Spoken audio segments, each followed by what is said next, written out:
Farmer professor, senior professor, Professor D. Babu, and rest of our alumni. He's delivering lecture. Yeah, professor.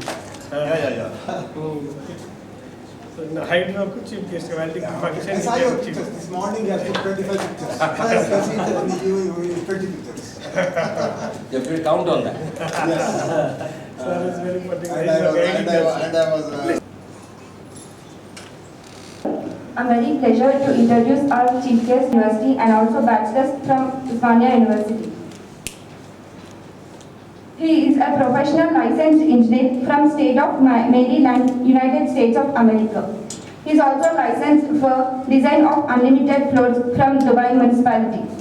He is a member of Council on Tall Buildings and Urban Habitats and also a member of Indian Concrete Institute and American Society of Civil Engineering. He also awarded with complete structural concepts, analysis and design of world's tallest residential buildings at Marina, Dubai, included in Guinness Book of World Records. He was also awarded with gold medal in Usmania University for being first in Master of Engineering. He also secured a score of 98.38 in All India Graduate Aptitude Test in Engineering, that is GATE 1898, conducted by IIT Kharagpur, India. I welcome you, sir. And today's topic is innovations in design and construction of tall buildings. Thank you. 59. Our department is 90 years old. I am 80 years old. The reason why I am talking before Hashmi is that he graduated from our department of this college in civil engineering. More important, from 81 to 80 in a foreign country, where I had established a computer-aided civil engineering laboratory with UNESCO aid. So I was fairly well equipped with computer programming, mostly Fortran 4. And before that, for my PhD in 1971, for the design of the world's tallest building at that time, Ashmi, at that time 125 floors, I had used Fortran 2 language. I got my PhD in 2 years for having worked as CS Call. Now when I came back to India, Hyderabad, and I saw my department, I saw that we were all still doing the so-called estimating, quantity surveying, etc. And not a single teacher had a knowledge of computers. So I said, no, this is not the way. We should introduce a computer application civil engineering course in our department. Okay, but simply teaching Fortran language is not good. You must have hands-on experience. We didn't have computers. When I talked to the principal, he said, why do civil engineers require computers? Because they thought that only electronics, electrical, people only require computers. I said, no, we want computers, and then we purchased with great difficulty under UGC grants. I got 4 computers, each of 75,000 rupees each. The memory was 25 MB. You'll be surprised to know. My cell phone, I think, had much more than that. So we had a room there exclusively for that. I wrote the syllabus for matrix analysis, matrix transposition and all those things, how come non-matrix and all those things. And subsequently, in surveying, in hydrology, surveying, soil mechanics, structural mechanics, so civil engineering, we wrote syllabus. I used to teach the course. If I remember, I used to teach the course, Fortran 4 I used to teach, hands-on experience, and that's how we jumped into from the technical old civil engineering to computer-aided civil engineering. That's because when I was in US, I undertook 4 courses in matrix analysis from Professor C.K. Wang. Some of you must have heard his name. And he has written matrix analysis of structures. So therefore, till that time, all around the world, people had already jumped to computer area, but not in places like Hyderabad. We are still living in the old Hyderabad, technical. We used to use theorem of 3 moments, we used to use moment distribution method, we used to use column analogy method, etc. Mechanics method, etc. But nobody used matrix analysis in those days. But now, of course, things have changed. People like him, you know what they are teaching. So I am very proud that Hashmi is doing this teaching today. I am very proud that he has been our undergraduate and postgraduate student. Thank you very much. Thank you, Hashmi. We got the computers while we were in final year. So sir has introduced Fortran 4 in our final semester 4-1. And really I remember that corner room, it has 4 computers. We have to take out our shoes outside there, just go. and sir will work and somebody will work, we have to watch the screens. So those were the days really. Really with the thanks sir and really we have so much pleasure to have you here sir. Thanks a lot sir. So smiles on your face. I hope everybody have your breakfast. So please, don't hesitate to stop me or ask any number of questions. Stop me whenever you want. So we can have more questions later, but consider me as your colleague. Okay, because I learn from you, you learn from me. This is, you can say, let us take it as like exchange of thoughts. So this topic I have taken, high-rise buildings, designs and challenges. So I'm a pure structural engineer. So many of the students, they don't like design. They want to go to sites, management and all. So I don't want to start from design directly because it will be boring for some other students. So I will start with construction first. I'm not a good in construction, but I will try to cover as much as possible. Just to show you what are the things critical in tall building design consideration. Being a structural engineer, what words and design. But that is not the only thing. You have to know about materials. You have to know about the constructability. You have to know about the soil. You have to know about the piles, everything. Then only you can be a good structural engineer. Just modeling. See, nowadays, many engineers, I used to, interview engineers since long time.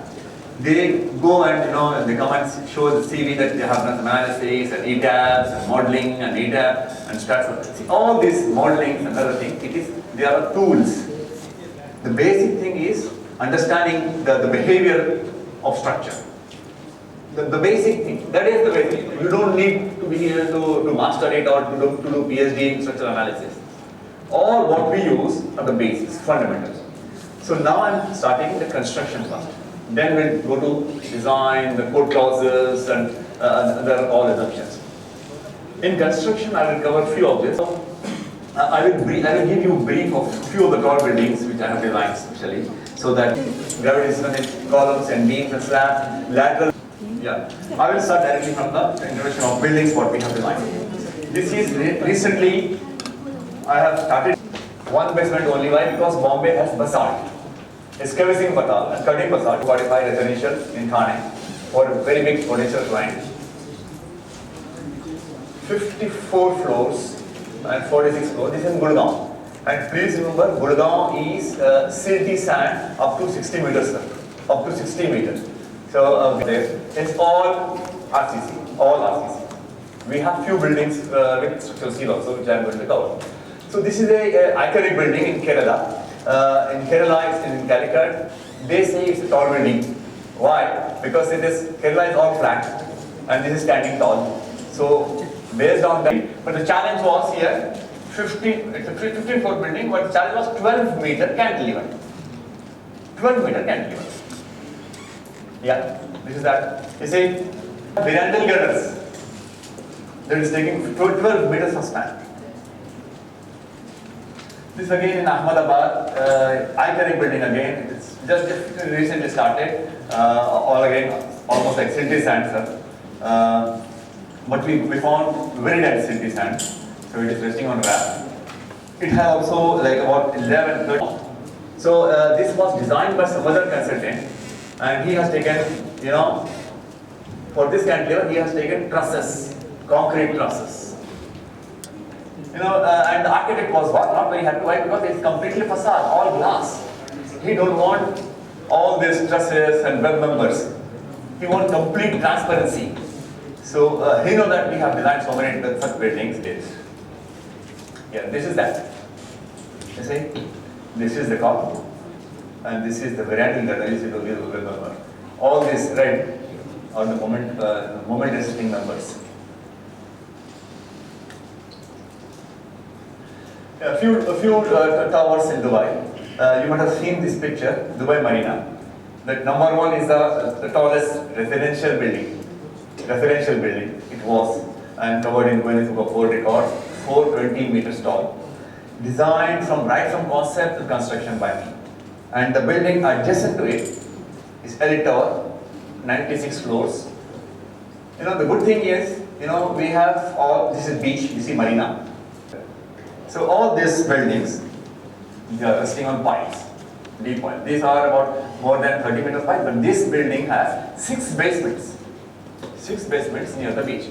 Shoring and excavation system for the challenge, we will discuss. And one more thing, please make a note. See, this building has structural steel decking. Why? Because the client, he wants very fast construction factor to achieve very fast cycle. And finally, Eversandai is very good structural steel contractor.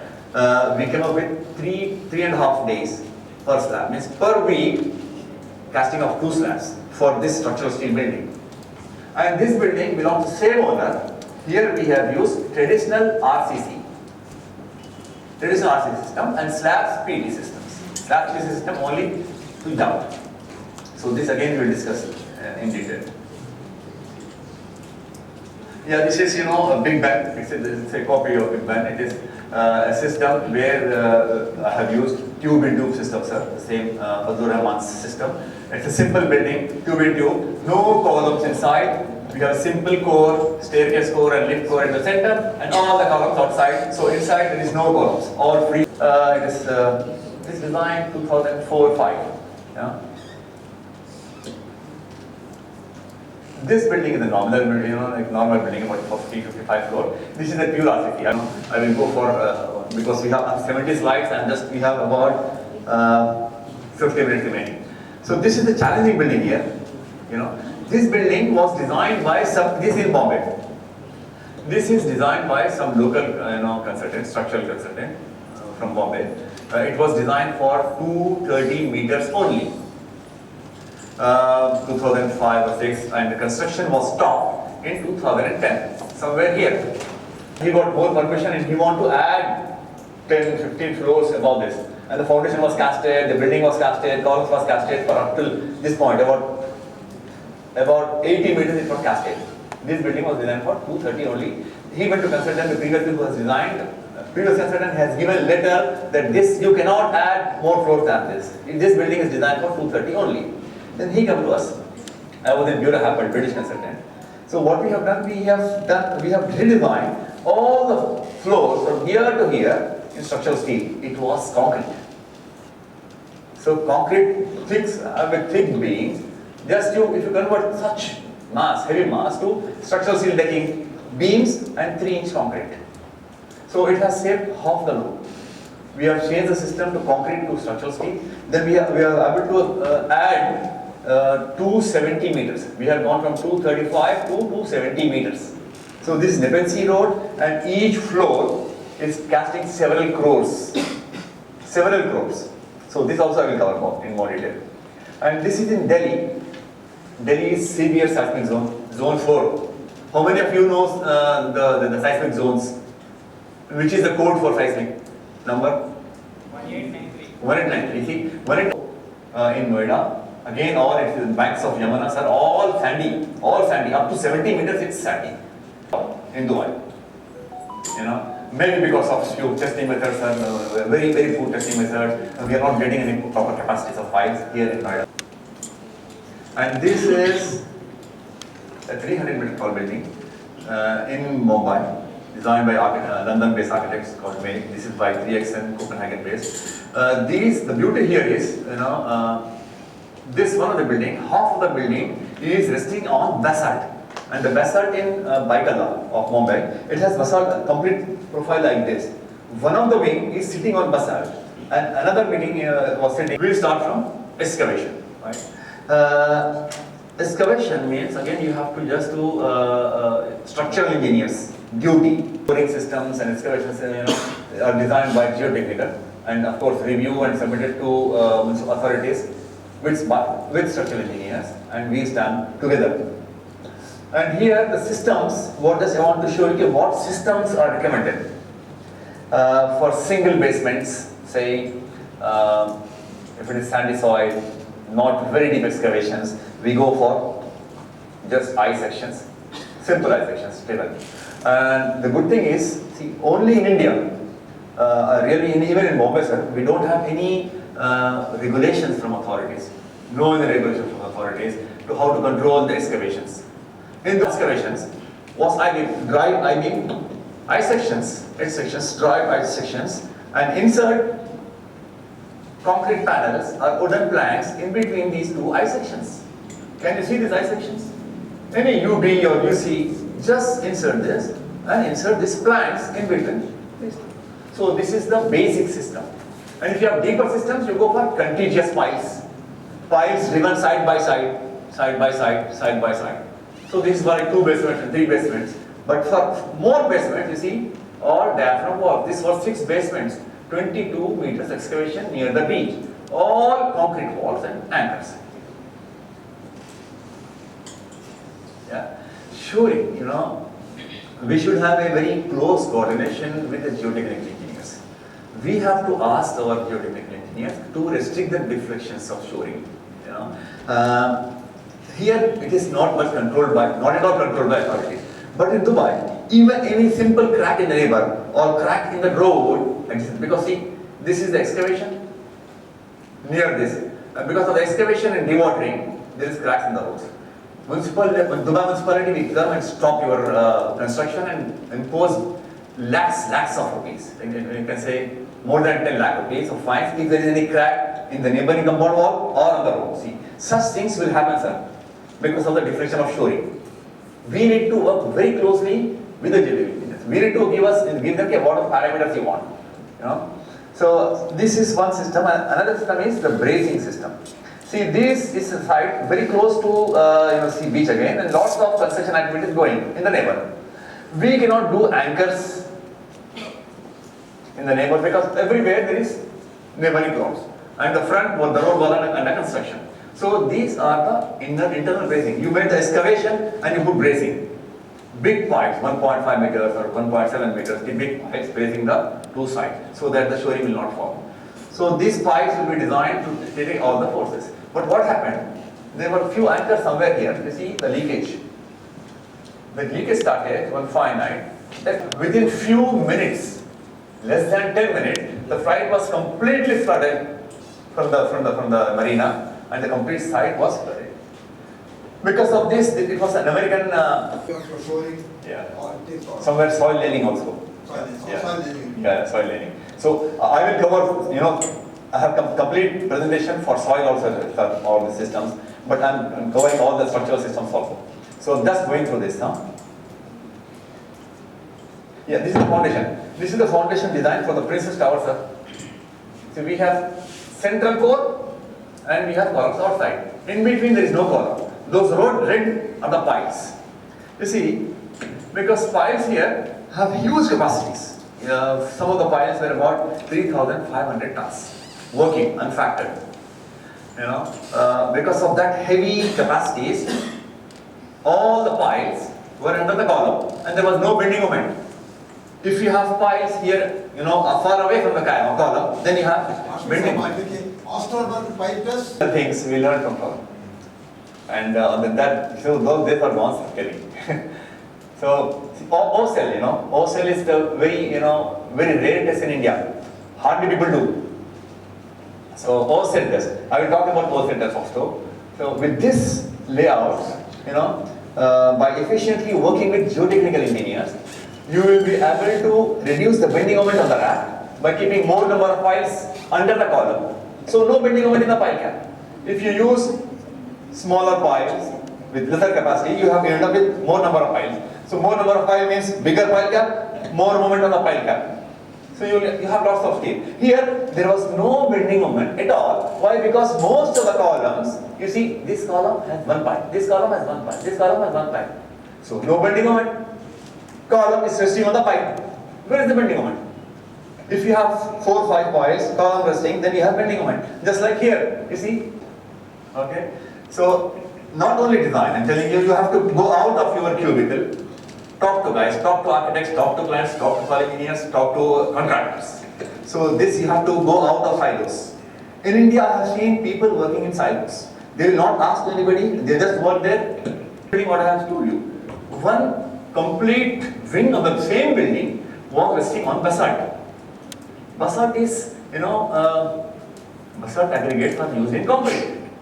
And the concrete for columns here is M70. And in the basements it was M80. And the bearing capacity what? But the concrete above is M80. M80. The chips, the aggregate what we are using from basalt and preparing concrete, it is giving M80. Why not the fresh rock? So we have an argument with Jaideep, India mein chalega, so and so. He has lots of things. Jaideep and Singh. Jaideep Walk. Jaideep Walk. Yeah. Jaideep Walk. He is Mumbai cabinet. So such things. See again, working closely with him has ended up with big saving. Piles only in the one wing. Others we have small isolated footings. Here we have pile. See, it's a big saving of time. Piling is time consuming. Each pile is very big in the rock. It will take just 2 piles per day or 1 pile per day. It's a big saving again. So how you have to really, you have to enter into interactive praxis analysis with geotechnical engineers, interactive praxis analysis with specialist geotechnical engineers to get more precise soil structure interaction. So it is not only pile, it is not only structure, it is soil and structure together, how it interacts. So you cannot do that. You have to go to soil engineers, sit with them. You give your superstructure properties to them. The superstructure, we have a core, we have a system and so and so. Superstructure stiffness will also affect the foundation. So you have to work with them. So this is how you economize your foundation. Save time. In foundation, you spend 6 months. You see sites, they excavate, for several months. So this is how you save time. And comparing short, see, this is this is the building in Noida, all filthy sand, 300 meter tall. Okay, please don't make a note, huh? I will give you the slide if you want. Just listen to me. Concentrate more, huh? So this is a pile cap, a big raft on so many piles. Why? Because it's silty sand. Up to 60-70 meters silty sand. So you see these bottles, what they are carrying. The piles will be driven like this, very close, like 2.5 times or 3 times the diameter. So many piles, full of piles. Then the raft will be sitting on it. We have to transfer the forces, the gravity forces and the lateral forces to the pile and then to the sand. So you just can't take any theoretical value, K value, because all your bending moments on the raft will depend on the K value, what you are assuming, what you are getting from our geotechnical experts. So for that, K value also depends on the superstructure stiffness. Here we have a very big core. This is not simply a plate. Just imagine, if this is a plate, okay, if you keep in a plate and punch it on the sand, it will bend like this. Yeah? Keep the same plate on the sand, it will bend only the corners. Yes? Means you are taking the stiffness of the superstructure. Superstructure, you have a very big core here. And we have columns. And these core and columns, they are connected with outriggers. So this superstructure will not allow the pile cap to bend. This is how you reduce the bending moment in pile caps.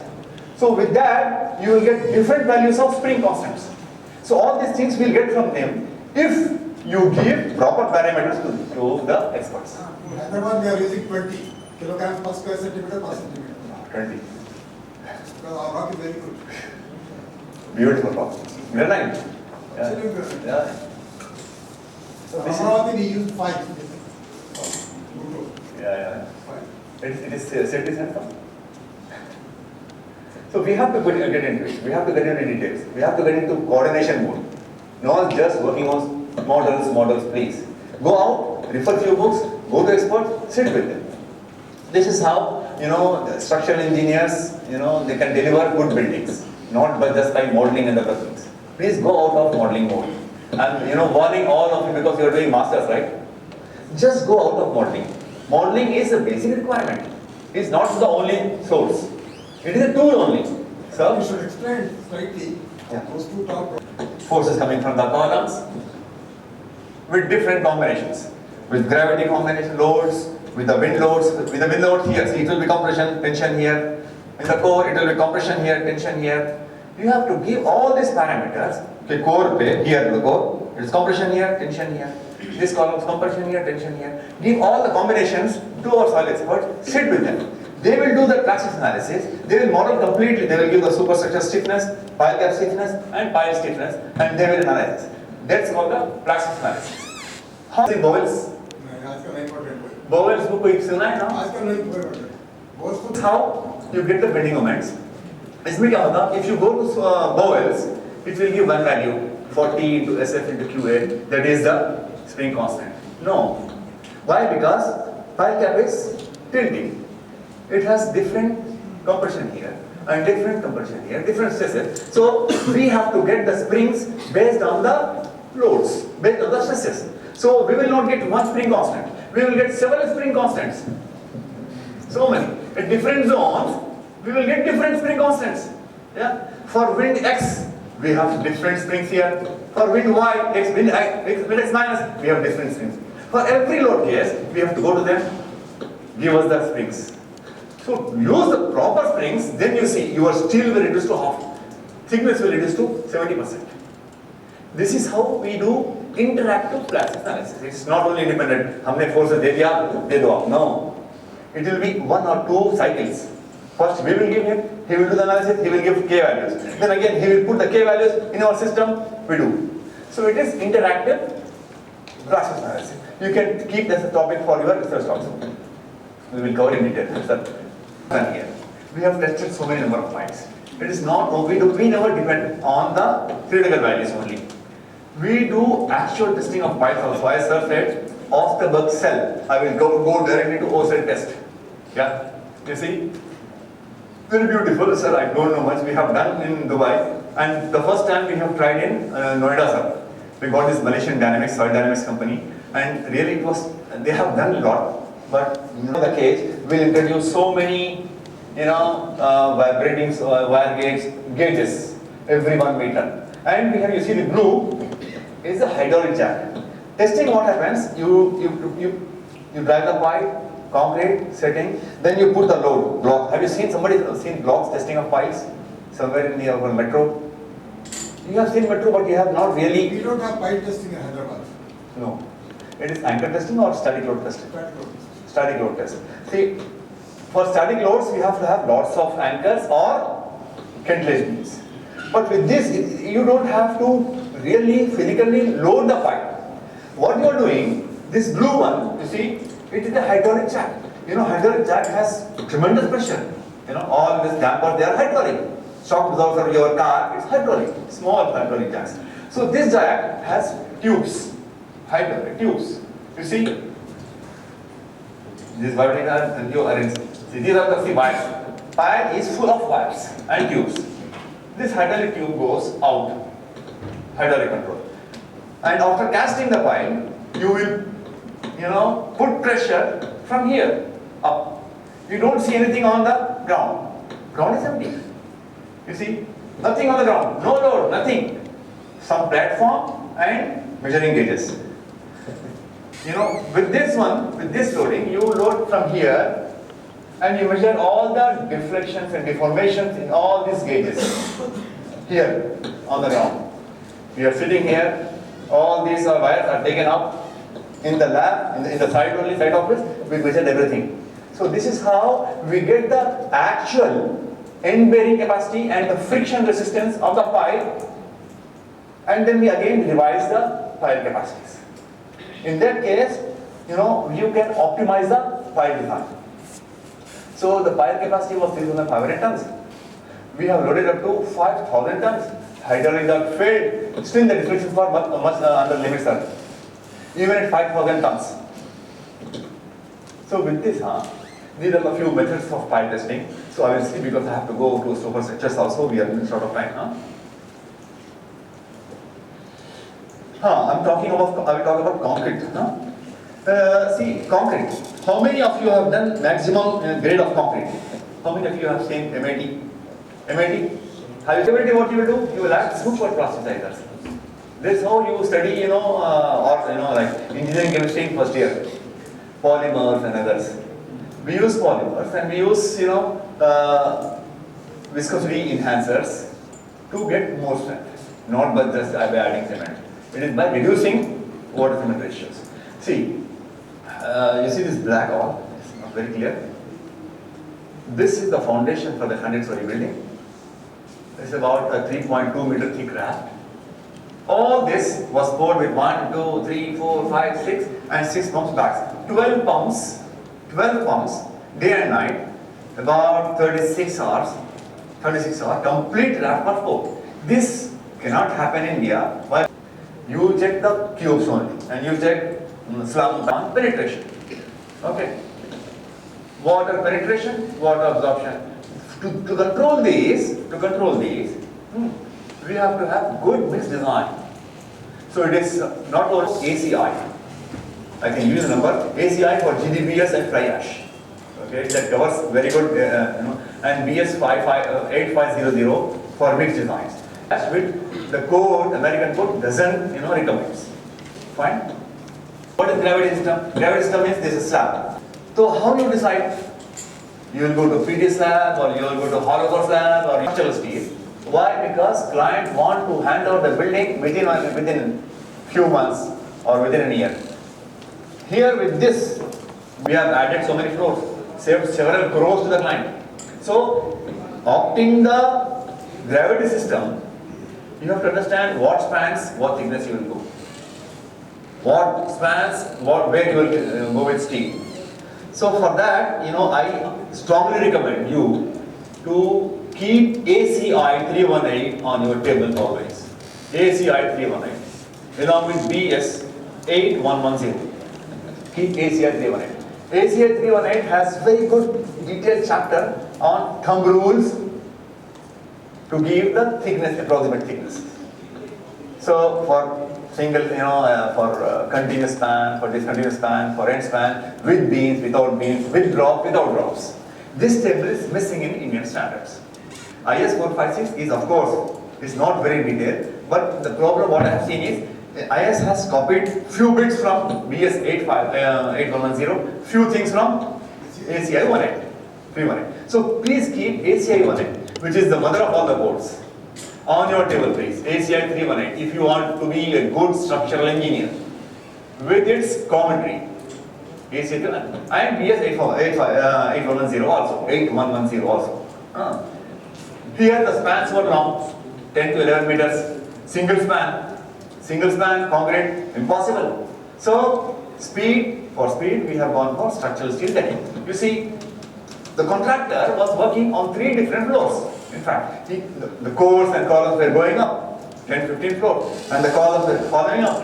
And the structural steel contractor, you see here, deckings in progress, below concreting in progress, here in this floor, steel beam in progress, above, bolting in progress. So, labor, 3 different teams are working in 3 different levels. So you can work quickly. Okay? So that's why we go with structural steel. And I have seen most of the Indian, even IITs, they are not very good at steel. So please go towards steel. And don't see really for example, if you assume some joints here in concrete, it doesn't behave exactly what you assume. But structural steel, it behaves. Pin joint bit, it can be a 99% pin joint in structural steel. So please go do structural steel first. Okay. Yeah, system. What different systems for big spans? Now, client, we don't want to pay more for structural steel. Okay, rib slabs, one-way ribs, two-way ribs, same big spans, tube structure. This was the Big Ben building. You remember the Big Ben? It was again the single span, center core, outside columns. No internal columns. Okay. So these are two-way slabs, one-way ribs, two-way ribs, one-way ribs. Simple. 11 inches. 10 inches, huge saving. Okay. I will talk about this. We used to use polystyrene molds also for scaffolding. Anyhow, I will skip this.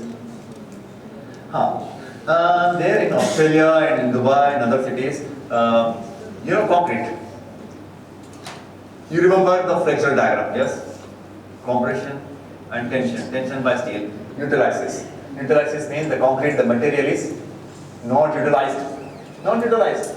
So why you are putting down concrete there? Why you are putting concrete there? Means you are increasing the weight unnecessarily. So what you are doing here, you see these ribs efficiently designed. This is the compression zone. This is the tension zone. But here you see, concrete slab. You have voids. Means you are taking out the concrete from the neutral axis. Why you are putting concrete in the neutral axis? It's not doing anything. It's not contributing at all. So you are putting concrete only in the compression zone, tension zone. How you create this void? Bubble slab. This is convex bubble. You are good in computers. Google. Just type convex bubble. Use your mobiles properly. Don't use for WhatsApp. Create WhatsApp group. Talk about this bubbles, bubble slab, and so many things. See, you are placing. It's a bubble. You see, big bubbles, plastic, PVC, very cheap, very simple, made of scrap PVC. They are kept like this bubble. It has 4 stands to take the bottom concrete. So this bubble you are creating at the neutral axis. So once you pour the concrete will flow. By adding small superplasters, the concrete will flow. It will come below, neutral axis void, and concrete top. So you need half the concrete, less than half. You see. Just imagine if it is thick, you are taking out the concrete. So this is how you save the slab. Dead weight for tall buildings. Dead weight is tremendous. If you have more dead weight, more seismic base shear. Why? Base shear is proportional to self weight. Means if you are reducing the self weight, you are reducing the base shear. Seismic no problem. Okay? Now, we have seen the gravity loads, right? Slabs, dead load, land load, floor finishes, partition walls, all those are gravity loads. Now we will the systems. There are many systems. Please open book. Taranath, T-A-R-A-N-A-T, Taranath, Indian again. Or many chapters by Fazlur Rahman Khan. He is the father of structures. Indian again. The problem is, please download and print and keep on your table. Just go through the systems. What are the systems of lateral load resisting system? LLRS. Fazlur Rahman Khan, before he went for this, building in Chicago, he went for the type, the first Cross bracing building. Everybody said it's looking like a very chimney. Then he went to CSC concept. Yeah. Tube. That's the second concept. Yeah. He's the father of structures, Fazlur Rahman Khan. And see the bracings also, sir. Later, architects, they use bracing for architectural elevation. That was good. Bracing. People said it's a very Chicago chimney. Yeah. Looks like a chimney. Yeah. But the architects have really modified it and given in good shape, the bracing. So braced tubes and bundled tubes he's talking about. And he worked with Fazlur Rahman Khan. Which year, sir? 6971. Chicago. Tallest building of the world. Tube in tube system. The first building in tube in tube system. The first building. Indians. So, what is the system here? Okay. You have seen analysis, Kani's method, and so and so. Hello. Sorry, please. We will talk later. Please. We have 70 slides, and this is now, I don't know. Analysis, Kani's method, lateral. Yeah? See, but here, what we have studied all frames. Yeah? Columns and frames. Those frames are effective for lateral loads only for small buildings. 10 story, 15 story, that will not be economic. And second thing, do you like beams to come in your rooms? You purchase the rooms, and you want to remove the walls and see the beams. Oh, beams coming in the halls. See, you can change the walls, you can make big halls, you can club two halls. Why? By going flat slab. If it is flat slab, it's not a frame structure. For frame, you want columns and beams. Yes? But the developer, he don't want beams and slabs, drop panels. He wants flat plate. Flat plate is not a frame. How it will resist the lateral load? Here comes other concept like structural walls. You have lift, staircase, AC shafts, plumbing shafts, drainage shafts, All those shafts are kept in the center of the building and we have given concrete wall. So you have designed cantilevers. Yeah? So this building is a cantilever. Cantilever standing up, resisting the lateral loads. So this is a tube, concrete tube cantilever. You know, before 91, sir, we used to design core structures by manual calculations. No ETABS, no STAT. Please remember. I can show you a few manual calculations where we used to find, you see this concrete? Yeah? That is the member resisting the lateral force. For finding the resistance, excuse me, what you need? M by I is equal to? M by, you have to find I. Can you find the I of box? Yes. Rectangle, what is I for rectangle? B dq by 12, simple. B dq by 12 minus B dq by 12, you got I. 91 I'm telling you, manual calculations. Cantilever, wind, assume uniform, division square by 2. Okay? Put that moment on this one, find the stress. M by I, 2I, finish. While you go to ETABS and STAT and so and so, you scratch your head. You do modeling for 5 days, I will give you stresses in half an hour. Deflection, delta is what for cantilevers? Cantilever UDL, what is delta? W by W L to the 4 by 8 here. 8 here, please. You are still, you are in touch with, academics. Please remember this. The problem is, I used to ask my, all engineers who have come to for interviews. Okay, if I ask tables like, okay, 9 nines are 21. You remember, right? If you teach any 5th or 6th class student and he don't know tables, you say no, go back to 2nd class. Revise your tables and come back. So please keep all these formulas as tables for you if you want to be a good structural engineer. Otherwise, don't go. Don't go to structural engineering. Remember everything, it's very simple. Practice sometimes, keep formulas in your back. System. Frame system is restricted to 10, 15, maximum 20 floors. Okay? Nowadays, even for small buildings, developers are not going for beam. No, I want flat slab. Okay? So please. Hyderabad is all PT. No, what is PT? Flat plate. Just lateral loads. Okay? Like stuff going out. This cantilever was again about 11.5 meters, more than 32 feet. You see? Then initially it was like closely. I have seen, sir, and they will send. They don't want to talk to architects. Architects, they don't want to sit with structures. We have to really work in coordination in getting the building economical and constructible.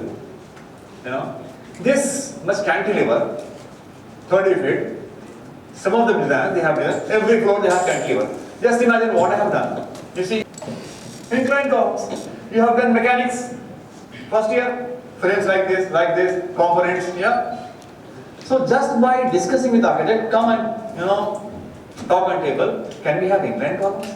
Yes. Why not? We have 4 columns in the facade, we have 4 columns going inclined like this, so it's no more cantilever. It's a prop cantilever. Moments are reduced to half. WL square by 2 has gone to WL square by 8. Prop cantilever 8 or no?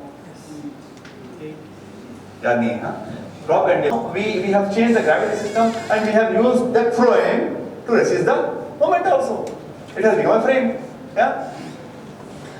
And here, see, the decking was slab and here it is flat plate. And then 75. No? Sure. Thanks. Do you know what you are doing? Please study this Taranat. Many chapters on tall buildings, seismic, wind, outriggers, belts. Please inform your juniors to go through Taranat. What is the core? It's a core. If the wind pushes, okay, this happens. But if I carry 2 sticks, then my resistance increases. Yes or no? How? See, I'm single, it's only a core. You are pushing me, okay, this core is resisting. But here, if somebody push me, I will fall down because I have no resistance here. Here I can resist because it's a core. Now again, if I have 2 big pipes holding like this, my resistance increases, yeah? This is outrigger. This is outrigger. Okay. What is outrigger then? Central core. Okay. This is that again, Noida sir, 300-meter column, seismic zone. And we have columns all outside. You see this red. Central core and red columns. Somewhere, wherever which mechanical people, electrical people, they are happy. Okay, no, I want a certain height. I want it 70 meters. Authorities, they want fire pumps, booster pumps and everything at 70 meters. Every 70. Okay. Authority requirement is 70 meters usually. Fire pumps. So at 70 meters, I will have service floor, all water tanks, chillers, pumps, transformers, so and so. So there, I can have a deep beam. The depth of the beam will be equal to the floor, 3.5 or 4 meters. That is doing this function. You can do some research on this, like shear and creep and shrinkage and differential shortening. There is no wind. There is no earthquake. Core is standing in columns. This is outrigger stand. Okay, holding. But concrete has creep. These columns will settle down. Why? Because these columns has continuous load on it. So these columns, their cross-section area is much less than the central core. Central core is very big. Oh, so much concrete. You see concrete? But see these columns? This column, it has load, it has P by A, stress, it will start settling. I am holding this one, this column is settling down. So what happens to outrigger? What happens to outrigger? Sinking of supports. Second year, first semester. You have studied fixed beam. They will absorb by 12, they will absorb by 12. If you have uniform load. If you have no load, just fixed beam, one support is going down by delta. Okay? Yes. Going down. So moment 6 here delta by 6 here shear 2 area delta by LQ. Okay? So that forces, those forces, how do you do that? How do you tackle that? That's your research topic. Okay? Similarly, like bend overs and other lots of things. We'll go ahead. There can be one single, presentation on outriggers. So I want to go. I will skip this, Shall I explain? All survey levels. So I will skip this. How to eliminate these problems? How to eliminate these problems? See, building has some few columns very thick, few columns very thin. Yes. So this is tiles slightly going down. Going down. Literally, I'm telling you, we have seen this.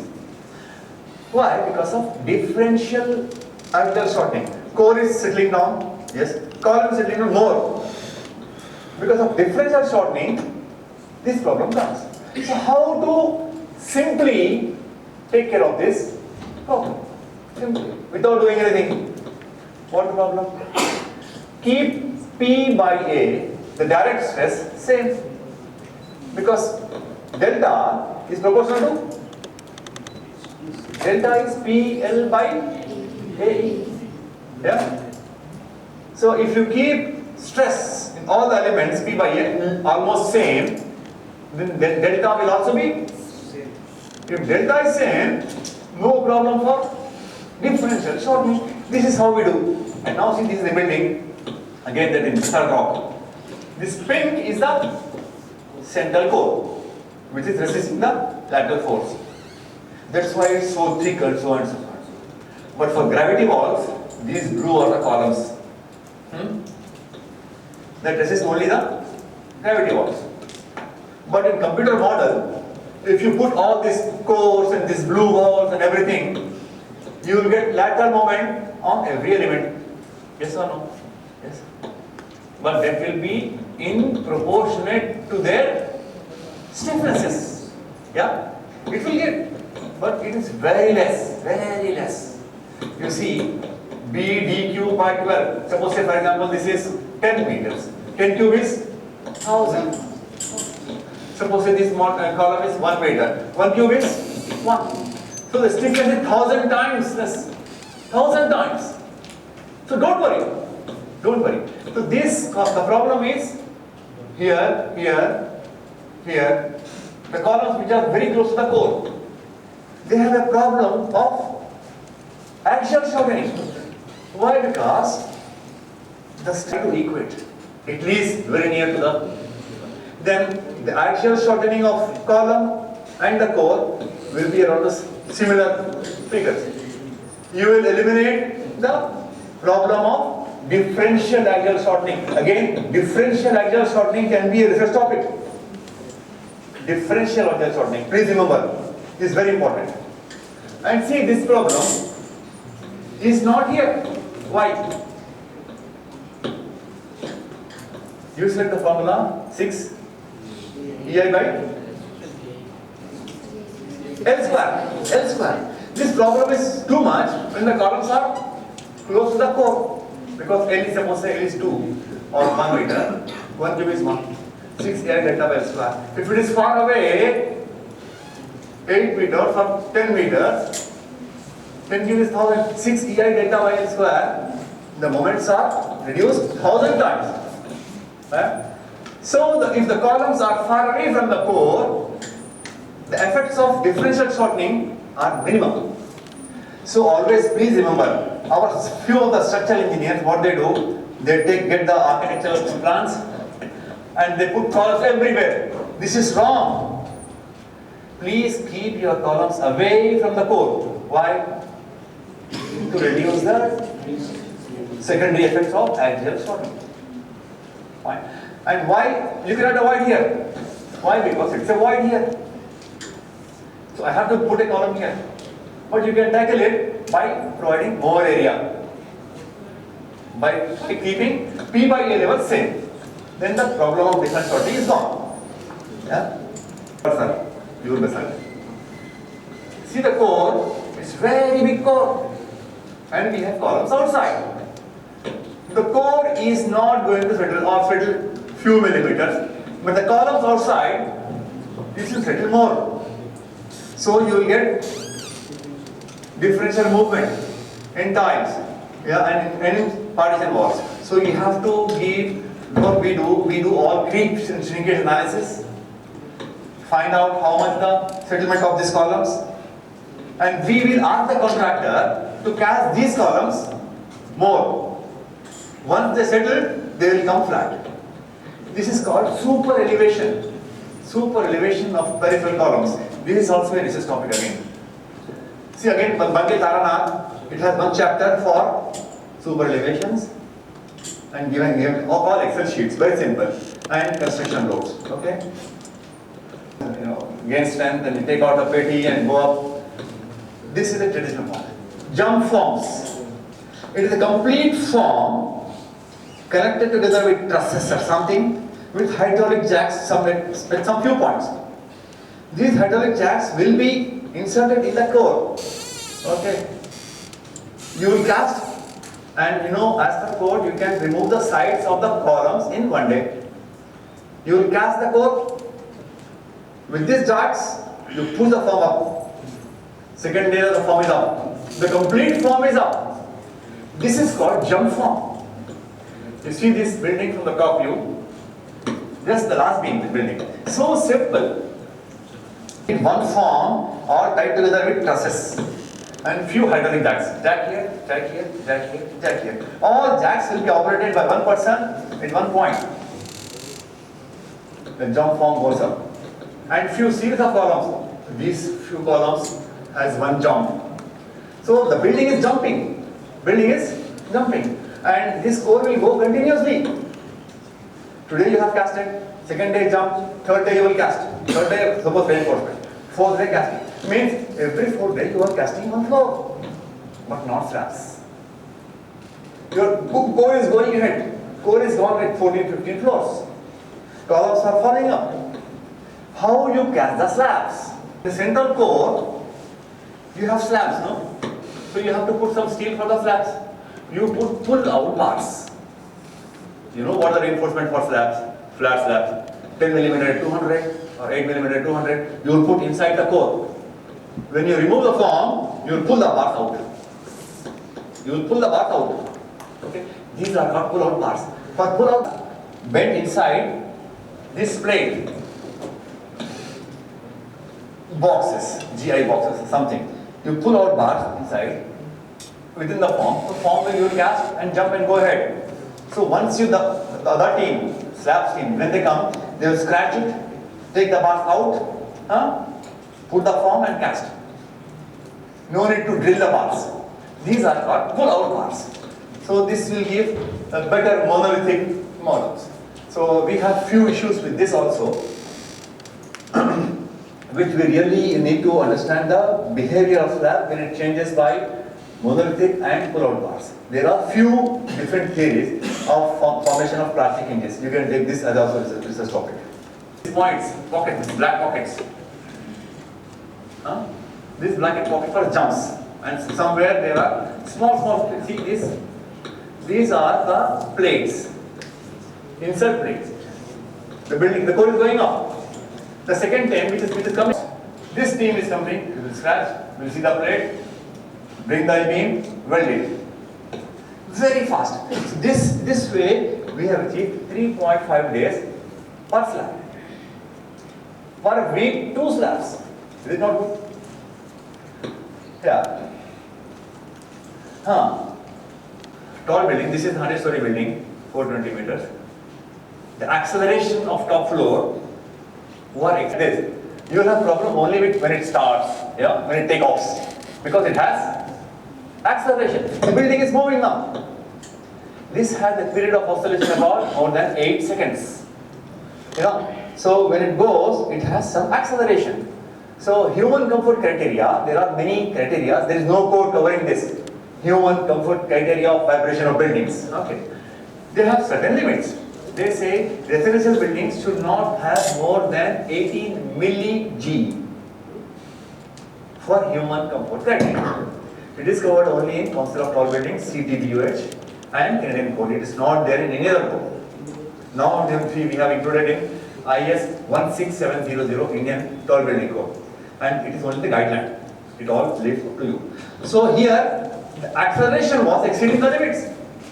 So what they have proposed, you see this is not clear, they have proposed a water tank in the roof. It's a damper. What's happening? When the building is moving this way, the water tank has some option. When the building moves this way, the water goes this way. Out of phase. This damping system damps the vibration, reduces the acceleration. So this is damper. For damper, you assume some frequency. It should be actual frequency, not the theoretical computer frequency. So what they have done complete system, they came with the accelerometers, kept on the roof, sat for 1 month. Because 1 month there will be some wind, even for small wind, it will vibrate with the same nature frequency. Every body has its own natural frequency. Even if you hit hard or slight, it will vibrate with same frequency. All the frequencies of the building were observed. Frequency say time period monitoring. See this predicted frequency by ETABS. Our analysis. And this is the measured frequency on site. The difference was the 13%, 2%, 8%. Actually, the difference was more than this. Based on the theoretical cube E values. We took E equal to 5700 root of 50k. Yeah? So those values. It was given this. So what we have done from the day one, we asked the contractor to keep the E values of the cubes, not only strength. So we have taken the infill panels, finishes, facade, and others. Okay? Tall buildings. Again, I'm diverting now. So why you call tall buildings? Which one building? So I told you in the beginning, we have designed a tall building in Kerala. It was 12-story.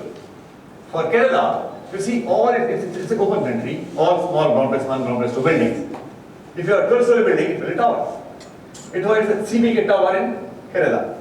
So all depends on relative context. Please note this, CTBUH, Council of Tall Building, Chicago West, sir. Chicago West. So many towers. And this can be a tower because it looks like a tower. It's slender, going away of the tall concrete jungle. So it all depends on proportion. There are many different classifications, but there is no perfect clear-cut definition of a tall building. It all depends on relative context or proportion or something, These are some limits, so I will skip because I have less time. Few towers which are in skyscrapers.com. See all this, out of this, see if you type Adnan Safarini, my company name, you can see this is tower, 413, Eric Tower, all these were designed by me while I was in Safarini. Why not steel? Everybody said, this is a good question by a developer. Why not steel? Why concrete? Why not steel? Steel is going very fast, so and so and so and so. See the trend. Go to City Guage, type the trends of tall building. You will get this figure. See, traditionally, blue is steel, red is concrete, and green is composite. See the years, 1930 and your days are all structural steel, CS towers. Today in Hyderabad, We are lagging behind. We are lagging behind. Our code are not updated. It's only limit state. It's only state. nobody reads middle here. Classic answer 3 years. Yeah. Nobody reads here. Nobody. I don't know, you have studied about classic analysis. Read books, please. Read books. So, I'm telling you, the trend, how it has changed. Enter 2000, steel is just gone down. Concrete and composite is increasing. See now, steel is totally gone. This is the global trend. The whole world is adopting to concrete. Why? Because we were getting 100 in labs before those days. We are getting 100 on site easily. So if you have 100 and slimmer walls, architects are happy. And construction also fast. Slim form.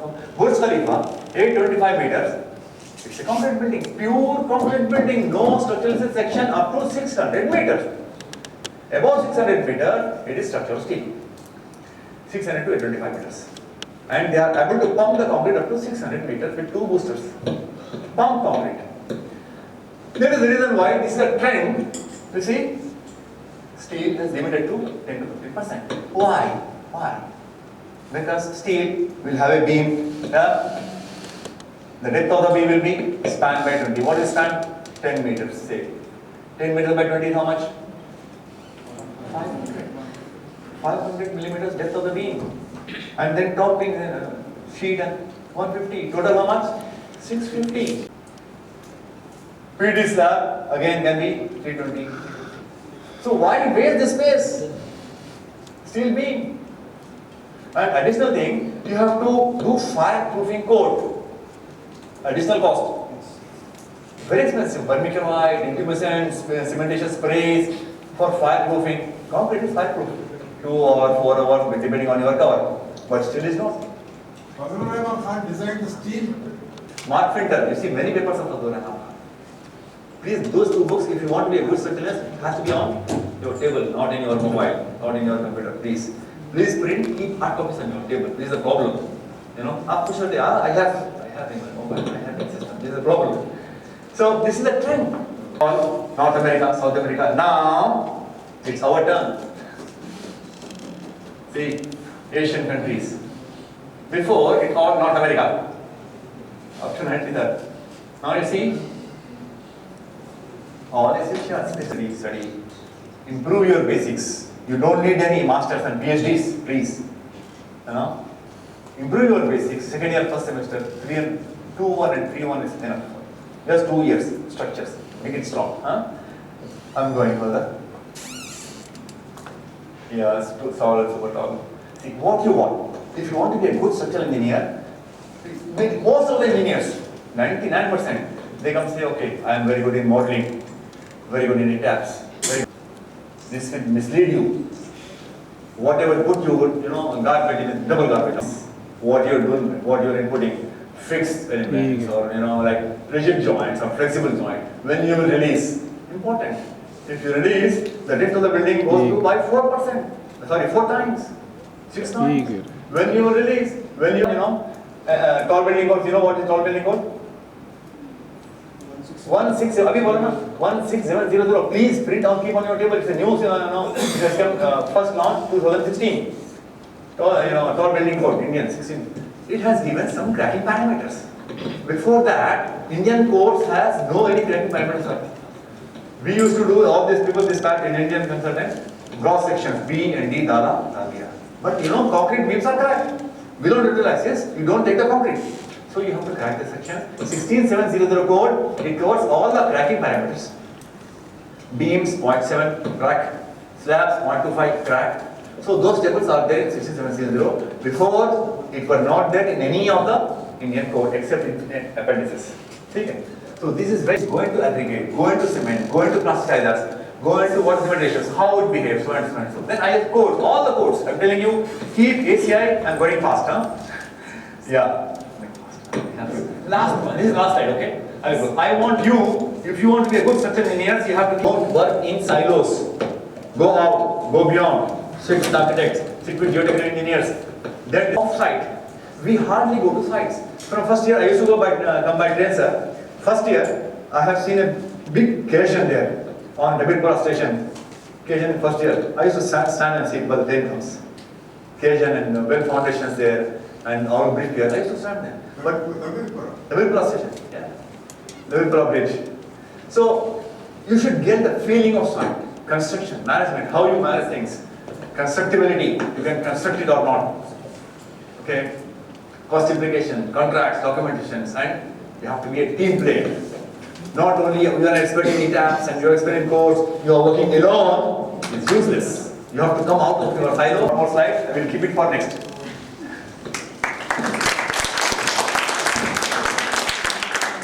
Thank you very much for your 30-minute lecture. So shortly we will be calling you once again to the department. Okay, thank you very much, sir. As a token of our respect, please kindly accept the small gift from us.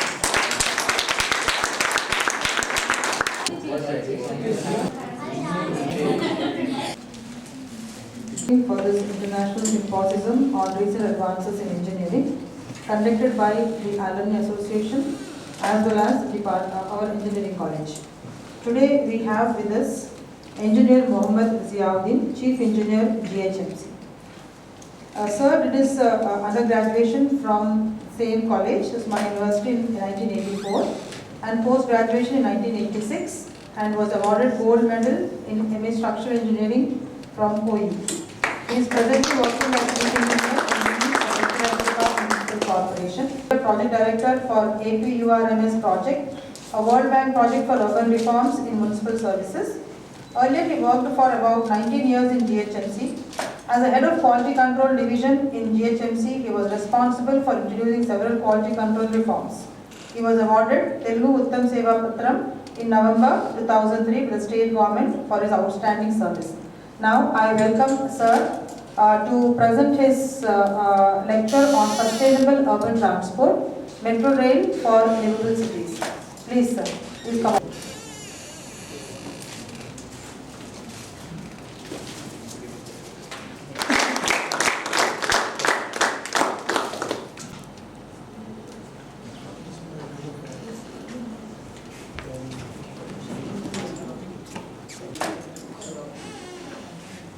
Gopal Nagar, I think in a small gathering, let us be quick and fast, and because you are also waiting just to close the ceremony. Let us first get into this. We are looking at this. What do you? Good infrastructure. 1 point. Next.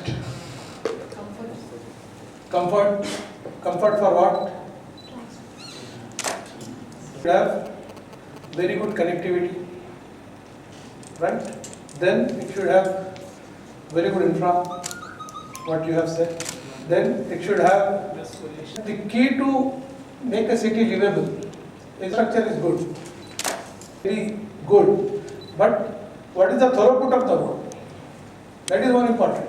Then only having a very good BT road or a cement road, it doesn't make much difference compared to, suppose you have got like what we are studying presently in GHMC in the city of Hyderabad. What we are looking at is, what we are saying that the road widths are varying. It will suddenly get more, then it will get reduced, it will get more like that. Then what happens? There will be convergence and divergence of traffic.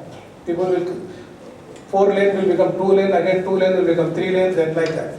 So this is giving lot of problem for traffic movement. So now we are experimenting the other way around. We want to fix the carriageway and want to increase footpaths. That is what we are going to implement now in next week. So our ultimate aim is to see that traffic is always moving. That is aim. It is not that the road is only good. Our roads are good because if we want to make a good road, we want to keep the traffic moving on the road. That is also our ultimate functionality of road we should look at, not just the physical part. So same thing, if you want, as we said, good air quality, then pollution levels have to come down. When we are looking at reducing the pollution levels, what are the main contributors of pollution? Vehicular pollution.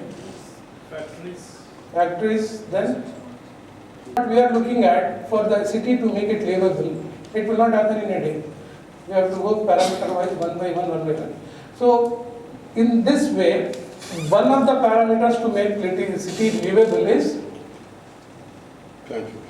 mass urban transport system, mass rapid, MRT as we call it, mass rapid transit system. So how it is useful? Already metro system is going on.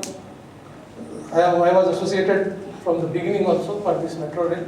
I think in this room I must have given 10 lectures on metro so far. From the day one when Telangana agitation was there, with Professor Kodanram sitting here in the same hall, we had from then onwards now, metro is the reality. So apart from being a good infrastructure project, etc., why we are talking about metro? Metro runs on electrical energy, so pollution levels are less. Somebody will say that pollution will be there somewhere in where electricity is produced if it is done by carbon. So that is one part, but it is reduced in the city because here we are getting concentrated pollution levels. So to reduce that, electrical energy is one part.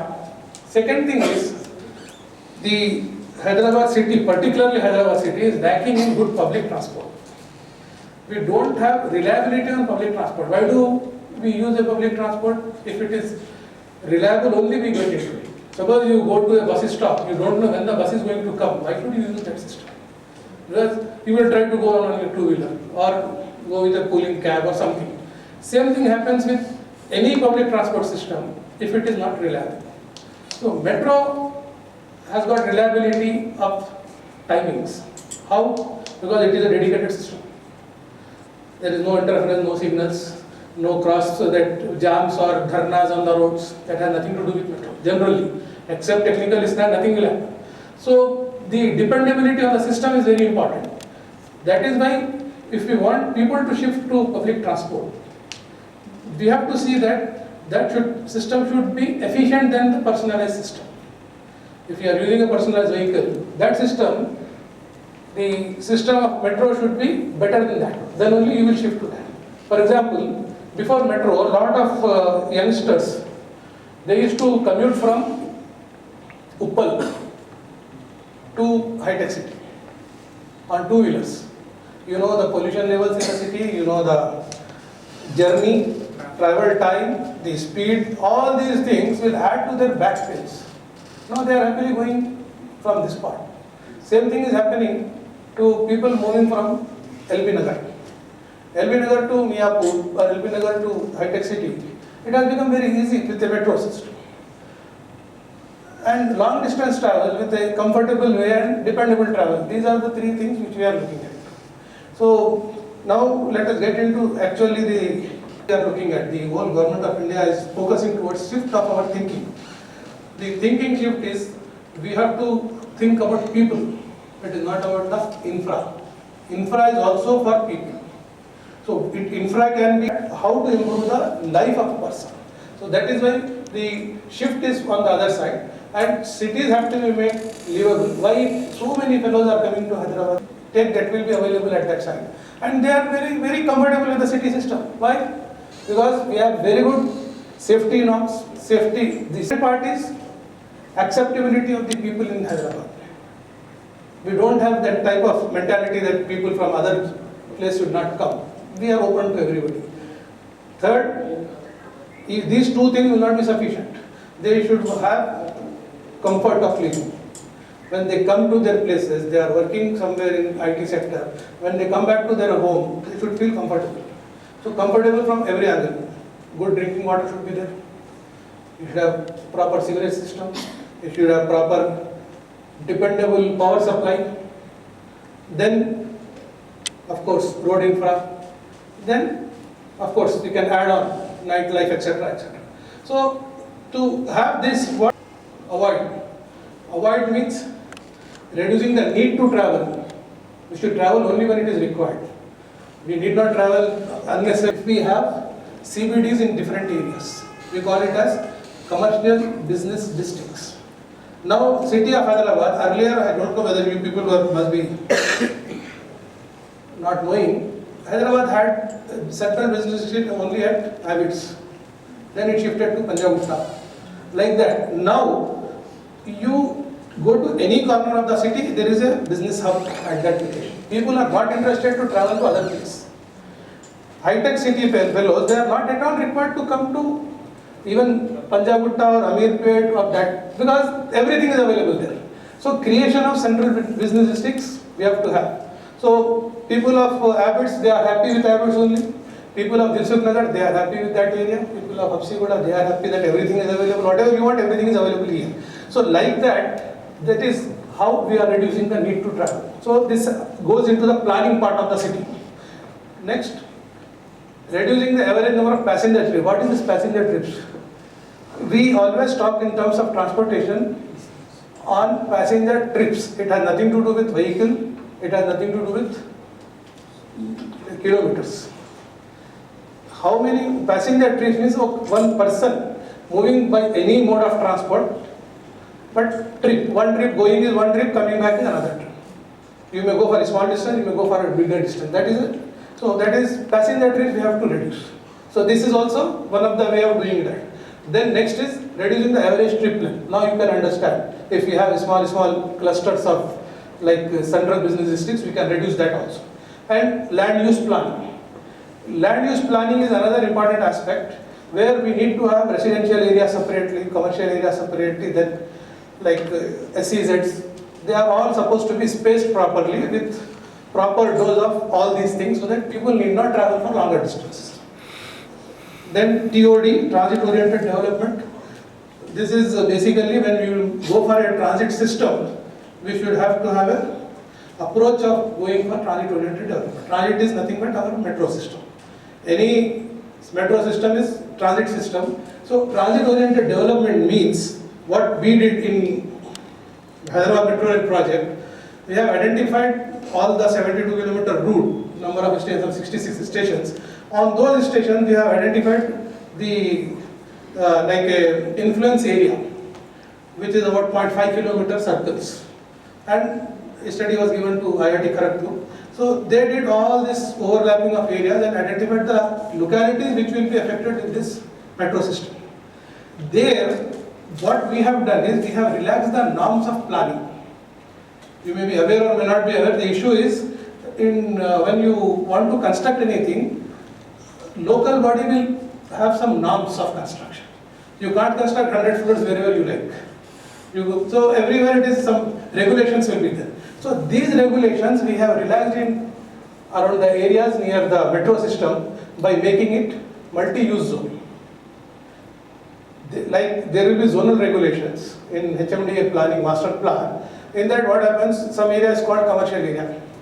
So you have to have only commercial establishments there. Some areas will be designated as residential area. So you can't have a commercial hotel there. Similarly, some area will be conservation zone. So you can't construct anything, it has to be only greenery in that area. So here what we did, we have changed it to multi-use, like semi-commercial and semi-residential also is permitted in these areas. Now shifting is important because you must be knowing that almost if we have this, I think somewhere after we will get a slide of this two-wheeler traffic. It is taking more than almost 70% of the vehicles are two-wheelers. So this is increasing the personalized trips by everybody. So we have to reduce this personalized trips because they are occupying road space, but in one motorcycle, that is half PCU we call it. So in that what happens, only one person will be driving. So it is, that person is occupying the road space, and the average trip length, if you have that analysis, then we are wasting the road space by having more number of two-wheelers. Then the answer for this is only public transport. In public transport also, the public transport system we look at MMTS, metro, bus, and auto, then cabs, pooling cabs, they are also public. IPT we call them, informal public transport. There are so many informal for that 8-seater autos are there. No? So many people will contribute. We want public transport. The efficiency wise, public transport with 3% occupying the area, they will transport 40% of the public. Whereas the other way around, it will happen that with 60-70% of vehicles, you will get transportation of only 15%. So for that reason, you have to go. Whatever we did first two, the third part is to improvise. Improvise. Even more, somebody will be putting unauthorized parking. So that fellow will be putting unauthorized parking in that half lane, plus he will be occupying the lane also. So if we don't give a scope for anybody to park anywhere, so what happens? Continuous flow will be there. Generally, you look at it, this example is RUBs, rail under bridges. Olifanta Bridge, for example, you take, or rail in anywhere. Nobody will try to park a vehicle inside the bridge because lanes are very fixed there. So similar thing we want to exercise and make some roads as model roads. Then synchronization of traffic signals. Hyderabad had 221 traffic signals so far. We are adding another 155. So you can think all these signals, what we are looking, like we are going for tender also, what we are looking at is that suppose one route is there. Calculate the timing. The person getting green should get green continuously for 10 kilometers. So that fuel efficiency will increase. A person who is stopping at one location, everywhere people will be stopping in that direction. Once it starts, everyone will start moving. So that type of synchronization is very important. That also intelligent transport system will make it. This is what our approach is. So implementation approach is demand and supply management. You know, this is very common. Supplied more or whatever is we are creating a demand, then automatically that will get into that. So this supply, demand and supply management is there. We are what system people will come down in buying two-wheelers like that. That has to be. Then technology improvement. Technology improvement is in metro system. Let us say, for example, because I am just relating to metros, I don't want to give other examples. In metro system, earlier we used to have fixed block signaling in signaling and telecommunication. That is normal rail signaling, where what happens is 600 meters block will be there. So one train in the block will make the signal red, another train in the second block will make signal yellow, another train in that will make it green, like that. This system was going on. Now in metro system what we did is we have gone for CBTC, communication based train control system. In communication based train control system, what happens is the train continuously it will be emitting the signals, and beside this on the viaduct there will be receivers. So radio frequency receivers, radio signals and receiver. Train first part will send a signal, last part also will send a signal, so that train total length can be captured, and it will be continuously, the signals are coming, we have receivers on the sides. So what happens is with this, like exact movement of train is known. So we can design that signaling system in such a way that a train can be followed by another train with a 20-meter distance also. So that will increase the frequency of trains. We can have train at every 1.5 minutes also. That is the system we have designed. So this can happen only because of technology. Otherwise, 5 minutes frequency. So you need more train, more public, everything, bigger infra, bigger platforms, bigger train length. So that can be reduced. Then another important thing is here, I am going to this part first. This is very important. Alternate analysis before finalizing the mode. There is no single solution for any problem. So whenever we come across a special problem, like every city may have a different problem. Hyderabad, why we have done metro in a particular area, that doesn't mean that all other systems are bad. Because metro system is capital sensitive, very, very high cost. So in other areas, if the traffic volumes are less, we can go for an alternate system. So alternate analysis has to be done before arriving at the final solution put for a particular structure. Then all these things are required, whatever we have seen. So as we discussed, good civic infrastructure, water supply, all these things we have discussed. But why we should go bus system or a road transport system? They will consume only 20%. Why? Because friction is less. You have dedicated track, no braking, no road jams, nothing. It is moving on a smooth wheel. So energy consumption will come down.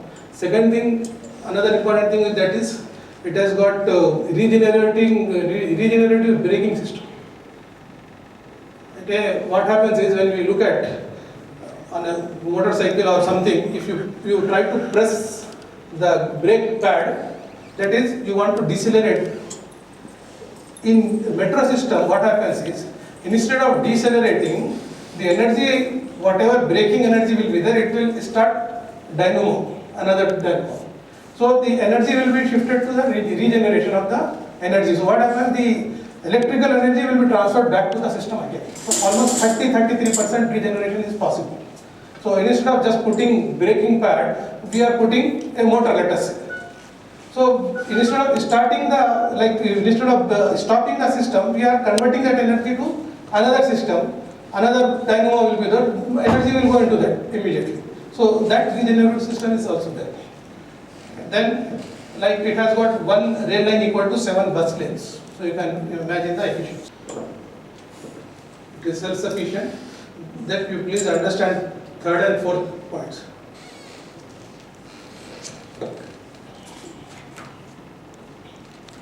That is very important for us as engineers. That is what we have to understand. When we decide a system, talking is different. 9 million per day is motorized trips. If you do model split, that is the mode of transport split. So then you can see that 44% is looked after by bus plus MMTS. Now come to vehicle trips. Model split, they say two-wheelers is occupying 52% space, roads. So this is 52% space is giving me 30% output. Whereas bus is occupying 3% space, I am getting an output of 44%. So this efficiency we have to match. Any system, let us go to any urban area, they must have sustainable urban area, must have 70% people using public transport. That is what we are also aiming at.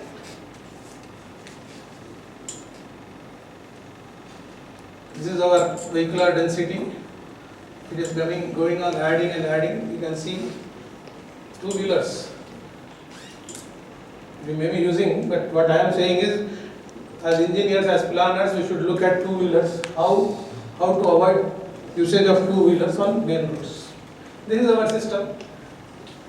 It is not just photograph. What I am trying to say is, there is a bus, there is a bus, there is somebody, everybody, there is no delay discipline, no vehicle discipline also. And here, this is a typical gridlock situation and unsafe method of transport. So we are looking at comprehensive solution for the city. It is not sufficient. We have to look at so many solutions for biodiversity or mind space or whatever that is being done. It is part of this HRDP program by GHMC. Why metro? You can have the advantage or the efficiency is equal to 7 bus lines or lanes or 24 car lanes. And this is very important that metro is not a elevated metro. Underground metro will go up to 400 crores per kilometer. So money is not that simple to get and execute such type of projects because they will never be successful, and that means I am saying financially sustainable projects are not there. This is a service project, that is why we have gone in, because very good soil conditions are there in Hyderabad, we have gone for elevated system. Elevated system requires no air conditioning in stations. If you go to underground system, air conditioning is compulsory. Plus, the underground system cutting and doing work is also very important. So that will take a lot of time. Where stations are there, tunneling you can do for laying the track, but stations means you have to come from cut and cover system only is required. So from that point of view, Hyderabad was most suitable to go for elevated system. This PHPDT is one terminology we use in transportation engineering. Peak hour, peak direction traffic. That decides the system. You know our peak hour, peak direction. In one direction only you will see the road jam, other direction nobody will be there. So that is what we are looking at. So 50,000 must be there, then only this is a better system. After 30,000, metro will start coming into picture. This is also with this deviation, it is working now. Now this system will start next month. In this system, we have come up to this part only, up to MGBS station. And what are the features which we need to have in a metro system? Basically, a metro system should have very good intermodal integration. That it should connect to MMTS at so many places. Basically, we have done this part. The second part, 5 kilometers is left over because of some issues in Old City, which will be taken up in near future. But otherwise, this is the important part what we are looking at now. Roadside parking, all these things. So that is not a correct situation which we were looking at or we were planning at. So there are some problems in the planning system, but now we are concentrating more on last mile connectivity. The system is, you should not use any vehicle from your house. You should get some type of transportation when you get out of your house, maybe within 200 meters of walking at the most. And then the system should take you to metro. From metro, when you get down to place of your work, again there should be a last mile connectivity. And after that, you should be able to, maximum walking can be done by 200 meters. But after that, people will not be interested in walking. They will try to go for alternates.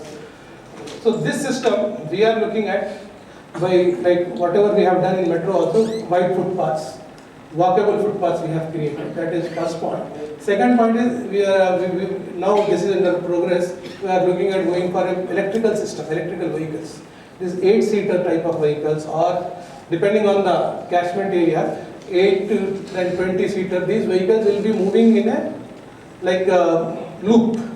So they will be coming, dropping, taking away like that. This system is there, very good system is there in Dubai. Dubai Metro, when you get down, immediately you will get a bus because both are managed by the same authority. That the RTA, they call it Road Transport Authority Dubai. So, and you will be getting the SMS also that this so and so bus will be coming by so and so time. So similar system we are also looking at, but we have RTC managed by somebody, Metro managed by somebody. So, but coordination is under progress. Second point what we are looking at is in this system is a common mobility card. That will save a lot of time.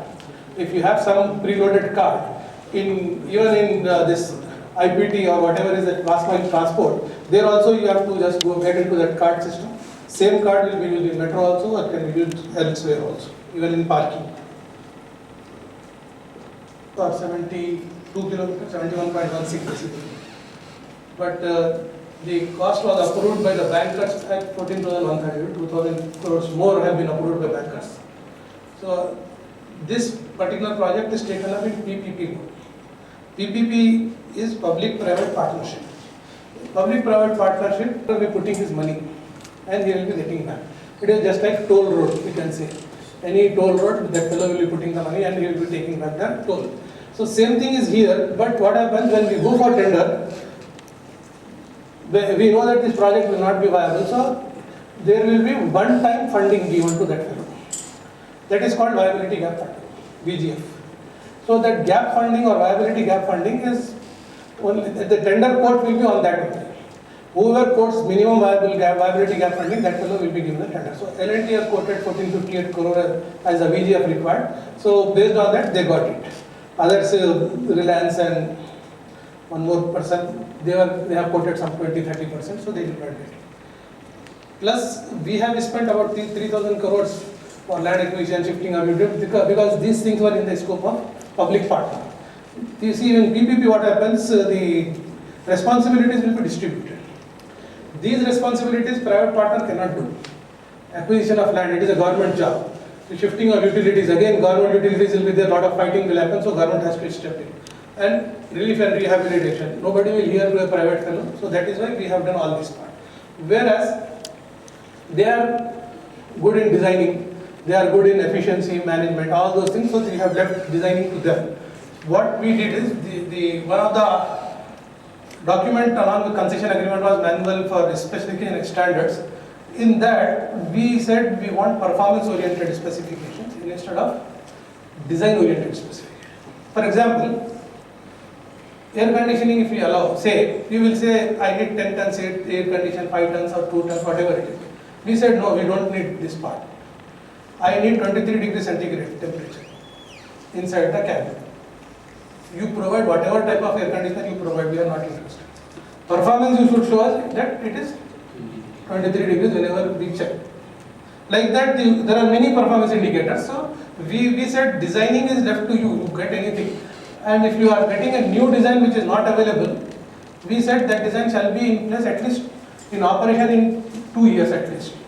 Because we can't go for experimenting in our system. So if any new system is there which is in operation for 2 years, we allowed that also, even though it may not be as per IS. Years. Out of that, 5 years is for construction, 55 for operation. And this is a cross subsidy model in this project. We have given some land and they were allowed to do real estate development over that land.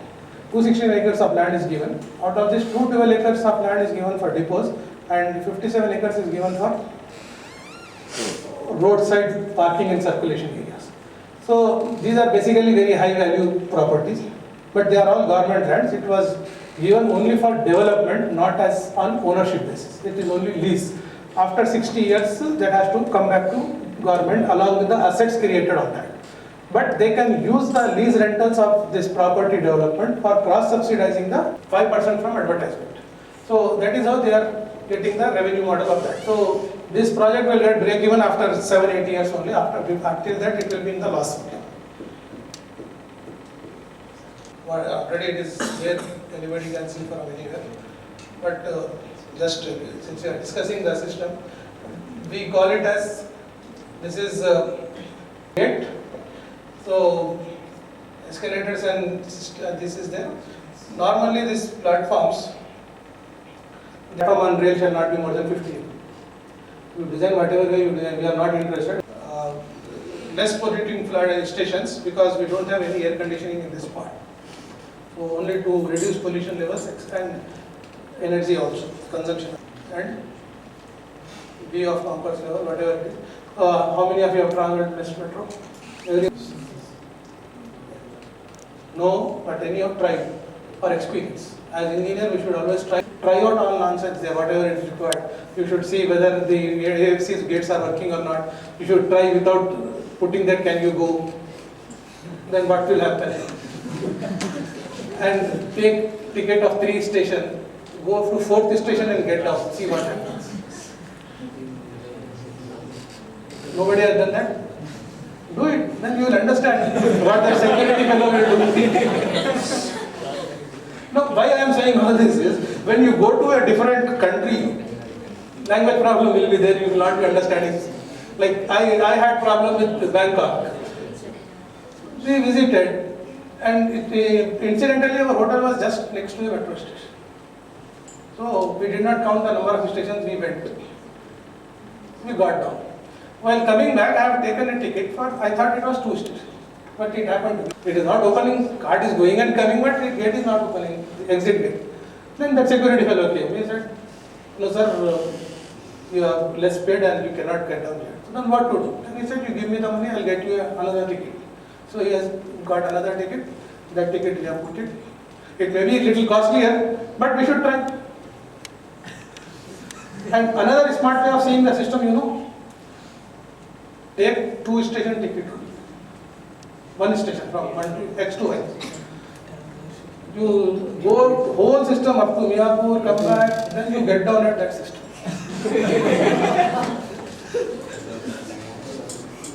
Very simple.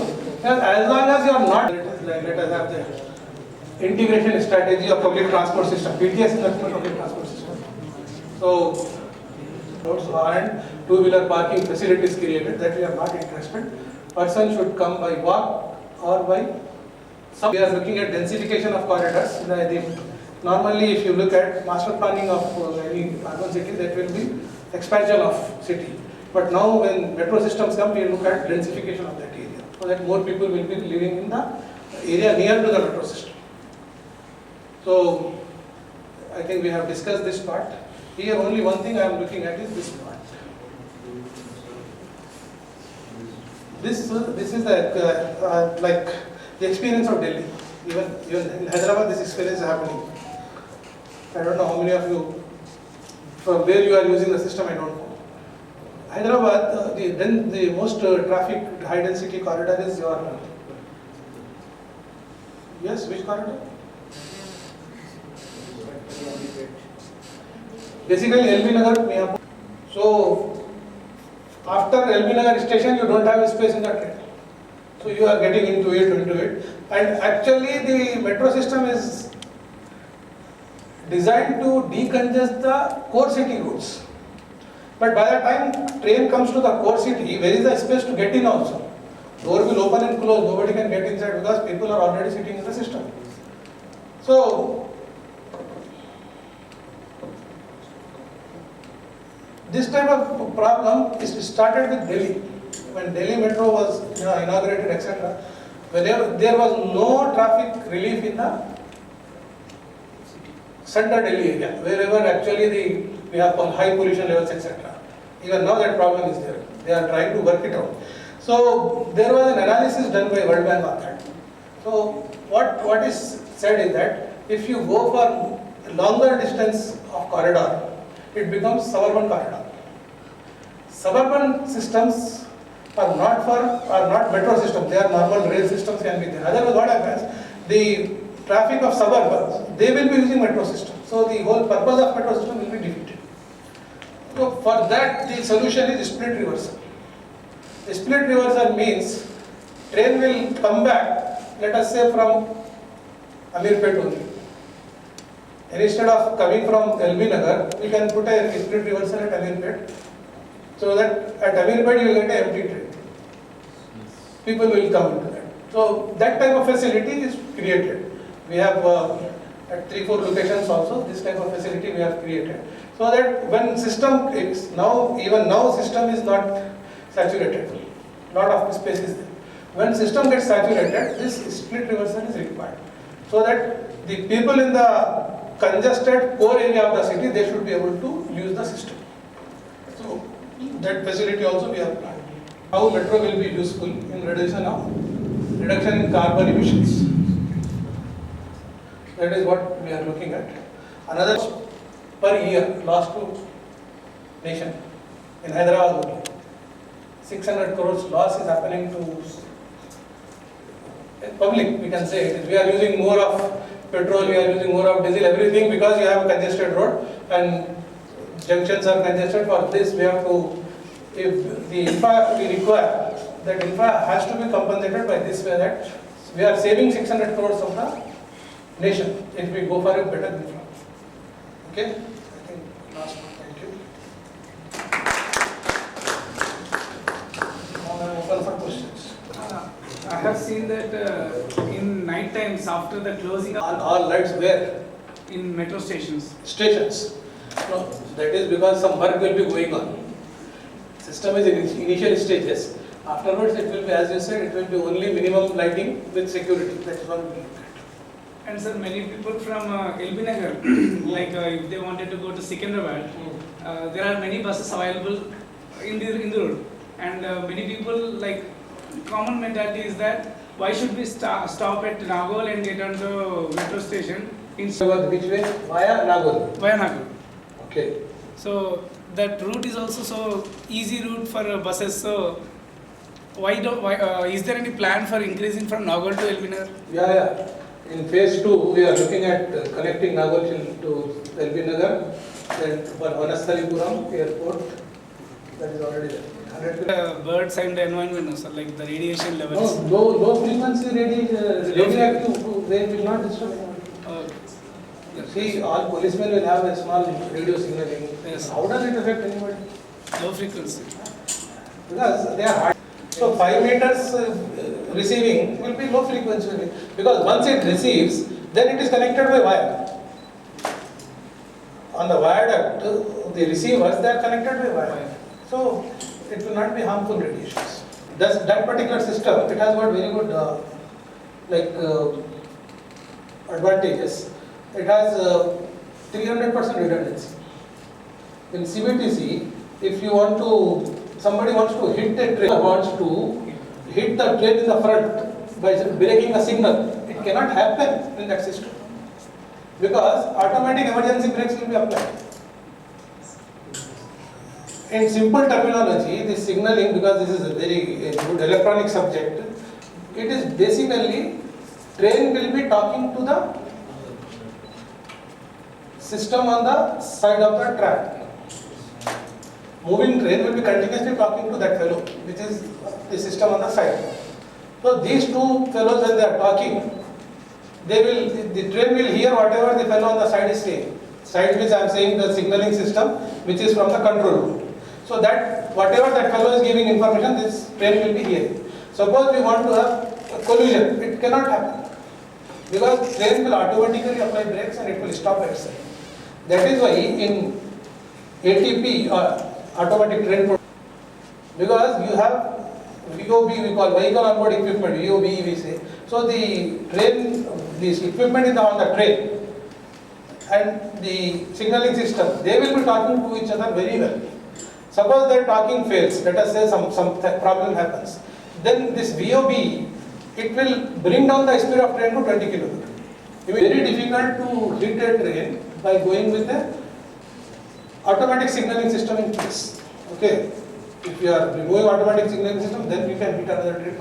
Otherwise, it is not possible. Train system will go for emergency stop because there will be speed limits in that. Then signaling system will go for emergency stop. Then third is control room. They can also run the train from control room without driver. Drivers are basically not required in these trains. It is only for psychological consumption. Drivers are kept. They need not be sitting in the train. Also, train will move. That is why you must be seeing that train will stop at the location where it is marked only, because it is automatic system.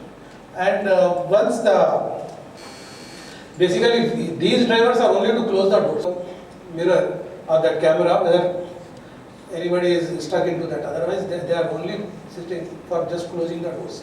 Otherwise, once the train starts, nothing is in their control.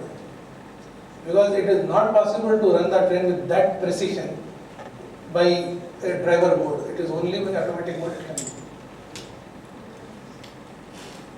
So that is a suicidal speed. What can I do? Sir, if free space is available, everyone will go for the higher speed. That is not the way. The problem is, if free space is available even in university, do you go with 200 kilometers then? That is what happened to that one minister's son at Jubilee. You remember? In very high quality vehicle also he was killed because he was going at a speed of 200 kilometers. It hit our metro pillar.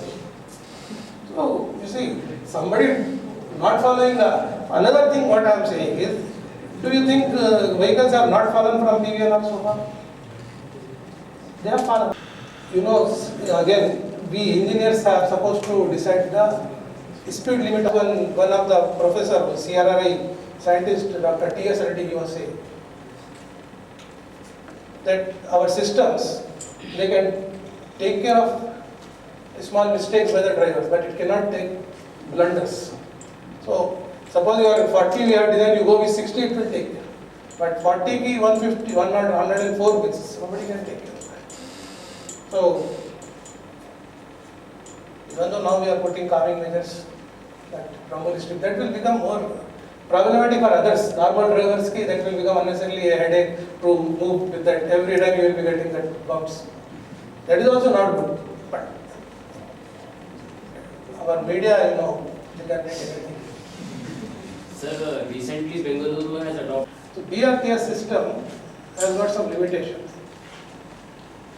Basically, this system says that it can get into the system directly. That is what BRTS calls out. But the problem with BRTS is right turning movement has to be stopped on those lanes. Because every signal you will get a right turn. So those will become again, everybody will combine together again going into that. Bus rapid transit system has failed. I think recently I have seen this BRTS system in Pune, I think, or Nagpur. They are also not working. So the problem is we will be using more space of road for the service which is not useful. So it is again efficiency which matters. What we are looking at now, the new system, what like Nagpur, people also there, we are also taking. I have told you what PHP did. You know that peak hour, peak direction traffic. That decide which system should be taken.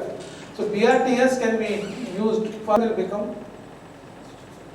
saturated. So we cannot get into that system again. So second thing is it should have wide roads. Even in Hyderabad is elevated BRTS. Dedicated elevated BRTS.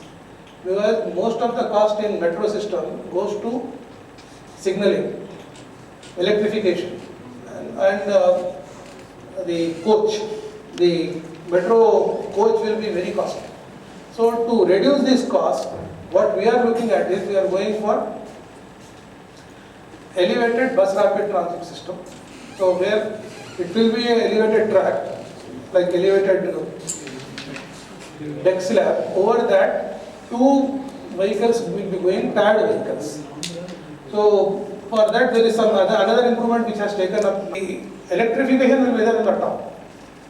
And these buses, they will go, when they go on to the elevated battery, last mile connectivity also. Like people need not shift from bus to any other mode. That bus only will come down. So with this charging, it can travel for another 30 kilometers. Again, then it will come back to the system. Again, it will go back. So that type of comprehensive system we are looking at. So Nashik, they have started. That means in the DPR stage. We are also looking for that system in Hyderabad city because this has got almost.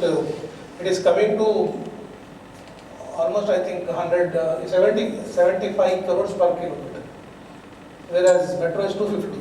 So lot of differences there. So we are looking at that type of system.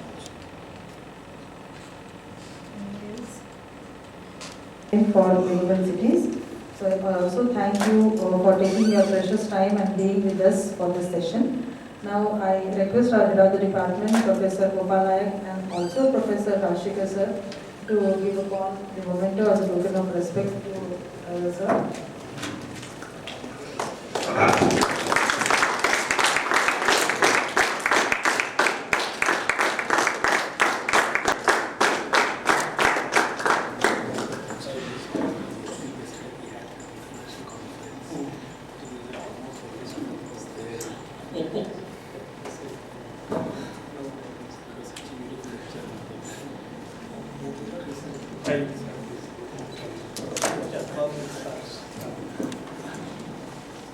Thank you, sir. Thank you very much. So we'll be expecting the same type of cooperation in future. Thanks a lot. Provided I am available.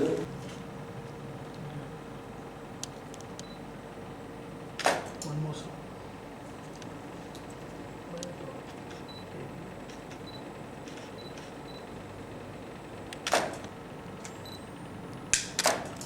Sir. Right. Thank you.